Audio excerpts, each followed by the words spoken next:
¿Qué tal? Y bienvenidos a su canal, Reflexión y Pensamientos M. Esta es la segunda parte de las 18 preguntas sobre la falacia de la ciencia como medio para negar a Dios. Número 11. ¿Por qué no podemos vivir eternamente en este mundo? Nuestra realidad es un instante en la eternidad. Y por más que la ciencia trate de alcanzar la inmortalidad, la vida misma es muy frágil y difícil de sostener.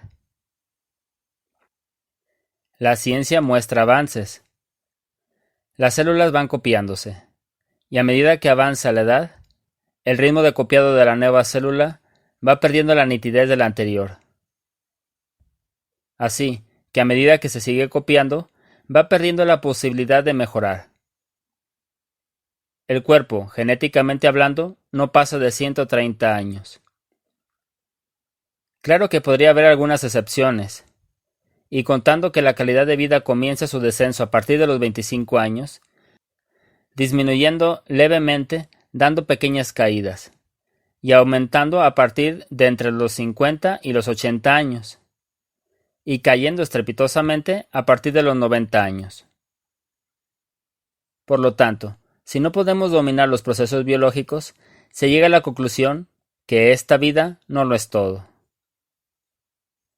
Pues la vida, más allá de esta vida, es una incógnita, y siempre lo será, ya que la única manera efectiva para dar sentido a los argumentos de los que no creen en Dios y niegan la existencia de otra vida, tendría que ser necesario ser eternos en esta. En pocas palabras, es vencer los procesos biológicos degenerativos, cosa que nunca sucederá. Y cualquier afirmación, ya sea a favor o en contra de lo que hay más allá, es un acto de pura fe. Pues no hay nada con que afirmar o negar la trascendencia o no del ser humano en los bordes de la existencia. Número 12. ¿Cómo funciona el universo? Tendemos a creer que la relatividad es una frontera segura, pero llegará a un punto que será desplazada, pues habrá que utilizar una teoría más acorde con la funcionalidad y adaptación del universo.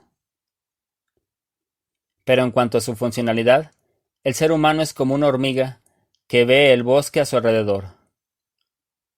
Podrá tener el conocimiento de su área, pero nunca podrá juzgar al planeta entero, pues solo tiene ese pequeño paraje.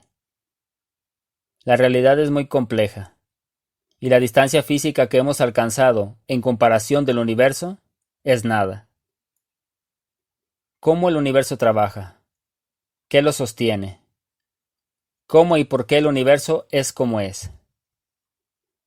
Se llenan de muchas teorías, pero de pocas certezas. Pues la tecnología humana carece de la posibilidad de alcanzar la totalidad de la comprensión del universo.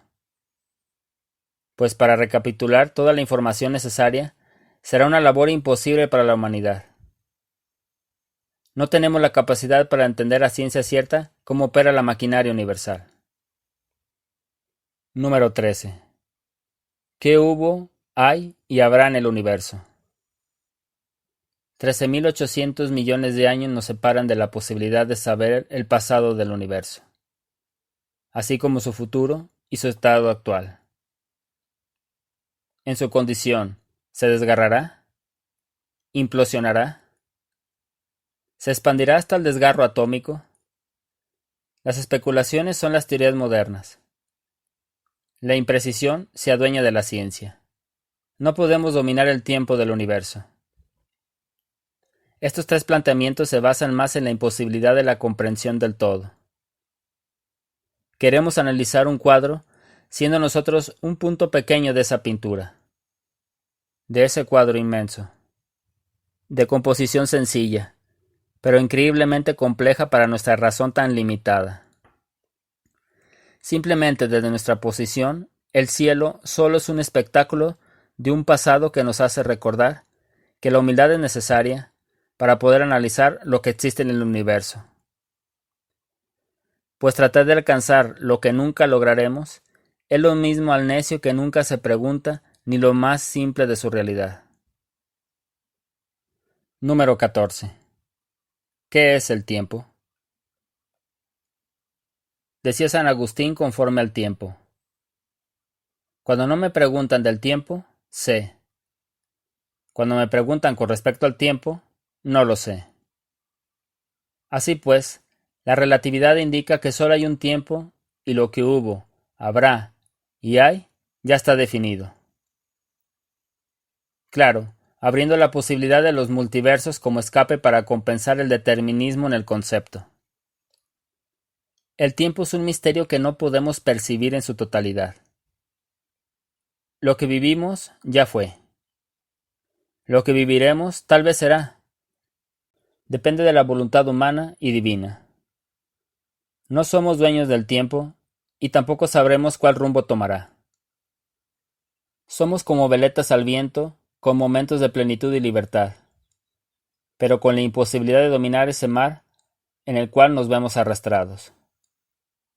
Pero ante esto, la paradoja es que el pasado y el futuro no son ajenos. Y ciertamente, el pasado y el futuro son las únicas magnitudes por las cuales juzgamos el todo. Son las únicas que podemos captar con nuestra razón. Lo que hace que la posibilidad de Dios como eterno presente adquiera más razón, pues no podemos dominar el presente. El presente solo se consigue cuando dejamos de existir, y en esa acción se abre cualquier posibilidad, incluido la probabilidad de la eternidad. Pues cabe la esperanza que una vez que alcancemos desvincularnos del cono espacio-tiempo, el presente, que sostiene nuestra percepción, alcanza su plena magnitud, pues ya se adquiere la visión de una eternidad pletórica. Número 15. ¿Cuál es la última partícula que sostiene todo? Se dice que los quarks son la última partícula conocida, pero nadie sabe si existen otras o son como lo menciona la teoría de cuerdas. Pues el problema es que la materia y su composición más simple puede ser un fractal casi infinito que se escapa de la mente. Aunado a que a medida que analizamos la materia, es más difícil comprobar su existencia física medible. Por lo tanto, la comprobación se va convirtiendo en especulación, llegando tarde que temprano a prescindir de los límites de la tecnología humana. No conocemos de qué está hecho al 100% el todo. Y hay casos que ven la posibilidad de una espiritualidad en la materia que sugiere que se sostiene por un pensamiento ajeno. Y ese pensamiento es ilimitado y perfecto. Es decir, las características de Dios. Lo que hace que nadie pueda sostener los postulados de la realidad sin caer en creencias. Pues no hay manera de comprobar la última capa, ya sea de partículas, ondas, dimensiones, cuerdas o lo que surja más adelante, que dé pie a negar la existencia de Dios sin caer en especulaciones. Número 16. ¿Qué hay en el más allá? La ciencia se ve limitada al indicar si hay o no vida después de esta vida, pues lo único con lo que cuenta para analizar son los seres en su estado material. Y si deja de existir o se aniquila, se termina la posibilidad de análisis.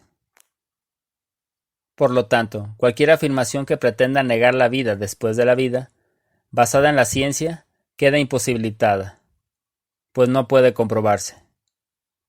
Pues la ciencia se parece igual a un niño que tiene una creencia de cómo es el fondo del mar, pero que solo puede entrar algunos metros al mismo océano, quedando varado en la playa, dejándose mover por las olas, ya que después de este lapso de vida ya no se puede avanzar en la comprobación. Así que por lo tanto negar la posibilidad de la existencia del más allá, o de la última realidad, es una creencia basada en la falsa seguridad de una ciencia muy limitada a la hora de trascender la existencia, y por lo tanto no tiene cómo sacar conclusión que destruyan la fe en la vida eterna. Número 17. ¿Qué es la vida? Vemos la realidad compuesta de un sinfín de formas: los minerales, las plantas, los animales y el ser humano. Y resulta desconcertante cómo el polvo inerte tiene vida, a menos que la dotemos de un alma que pueda dar cohesión al concepto que tenemos de ella. Y vemos la realidad como un lugar lleno de vitalidad, pero también lleno de la imposibilidad de su comprensión. Pues a lo largo de la historia se hicieron muchos experimentos para saber qué es la vida. Se planteó el movimiento, pero las esponjas y los corales echaron por tierra esa idea. Después, la asimilación y desasimilación, pero las plantas se encargaron de hacer por tierra ese concepto. Después, que los seres vivos se basaban en la reproducción, pero los virus y proteínas dijeron que no. Y también a través del aislamiento vital de lo físico-químico, a través de las vivisecciones de los seres vivos en experimentos, como lo realizó Claudio Bernard, pero llegó a la conclusión que era más bien una idea directriz que precede al desarrollo y conservación de los seres vivos. Entre otras muchas teorías e hipótesis, como la psicológica, en la cual el concepto de vida se entiende mediante la ocasión de una actividad creadora. Así pues, existe tanta variedad de vida que la unificación de un criterio único es prácticamente imposible, lo que plantea un misterio para poder definir con certeza científica la vida tal cual es. Y esto crea varios dilemas que hacen más complicado dar por sentado el concepto vital. Así que por lo tanto la vida es más de lo que conocemos y tiene en su definición un poco de creencia para alcanzar algún postulado que trate de englobar su significado. Por lo tanto, encontramos otro límite científico que nos deja con la posibilidad de la esperanza, de creer que la vida es más que la simple existencia mundana, pues cabe la posibilidad de trascender y eso genera esperanza. Número 18. ¿Por qué no existe el vacío? ¿Por qué el ser y no la nada? Este concepto se ha planteado desde la antigua Grecia y sigue hasta nuestros días. El vacío no existe y nunca existió. Pues si la nada hubiera existido, la nada sería hasta la eternidad. Vemos alrededor y vemos la realidad, y la nada queda excluida, lo que genera un misterio sobre el origen del todo. Y por lo tanto cabe la probabilidad de la existencia de Dios en ese principio no creado y por lo tanto eterno. Y muchos dirán que basar la vida en un misterio es absurdo, pero vivimos creyendo en la posibilidad de alcanzar el dominio de un universo que en realidad es más grande, ajeno y más misterioso que nuestro entendimiento. Así que, si no comprendemos en totalidad lo que vemos, ¿cómo podemos negar lo que no vemos? El ser humano jamás podrá vencer la posibilidad de la fe. Siempre habrá un lugar para la certidumbre, pues la libertad del ser humano es la posibilidad de dotar la realidad con la creencia basada en el dilema, pues para que exista la libertad es necesario dotar humildemente a nuestra razón la incertidumbre y la incapacidad del dominio del todo. La ciencia jamás podrá trascender la fe. Así que la fe es un límite que se tiene que contar como elemento necesario para medir los límites de los seres humanos. Cualquier postura absoluta que requiera la comprobación para negar la existencia de Dios está condenada al fracaso. Hasta aquí este video. Gracias por brindarme de tu valioso tiempo. Si te gustó, te invito a suscribirte a mi canal, brindarme un me gusta y activar la campanita.